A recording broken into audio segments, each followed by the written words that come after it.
আমি তো বলেছি আইএসএফ নেতৃত্বের অনেকের সাথেই আমার প্রথম থেকেই খুবই সুসম্পর্ক, নওশাদ সিদ্দিকী সহ। আমি তাদের সিদ্ধান্ত পুনর্বিবেচনা করতে অনুরোধ করব। তারা প্রত্যেকে রাজনীতি করতে নেমেছেন, তাদের নিশ্চয় কোথায় কি আছে সেই সম্পর্কে একটা বোঝাপড়া আছে। যাদবপুর লোকসভার 7টা বিধানসভা জুড়ে তৃণমূল বা বিজেপিকে হারাতে পারে একমাত্র লাল ঝান্ডা।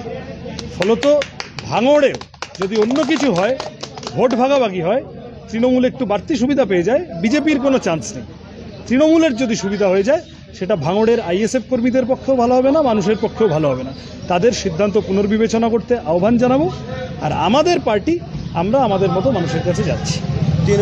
তৃণমূল বা আইএসএফ তারা বড় রোড শো করছে বা বড় মঞ্চ করে সভা করছে, আপনারা তো মানুষের দাঁড়িয়ে যাচ্ছে, ডিফারেন্সটা তফাৎটা কি? আমরা রাজপথের পার্টি নই, আমরা আলপথের পার্টি। ফলত আমরা মানুষের কাছে যাব।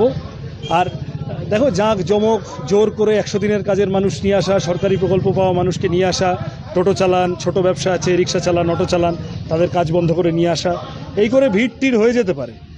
আর তারপরে একটা বেশ জাঁকজমক করে খাওয়া দাওয়া এইসব খানাপিনা করে, কিন্তু মানুষের কথা শুনতে হবে তো রাজনীতিবিদদের। খালি হাত নেড়ে চলে গেলে হবে না। আমি দাঁড়ে দাঁড়ে যাচ্ছি, অলিতে গলিতে যাচ্ছি, মানুষের অভাব অভিযোগের কথা শুনছি। ভাঙড়ে একটা ভালো হাসপাতাল চাই, ভাঙড়ের মানুষ বলেছি হ্যাঁ, সুযোগ পেলে করব। জিনিসের দাম কমানোর কথা, চাকরির কথা,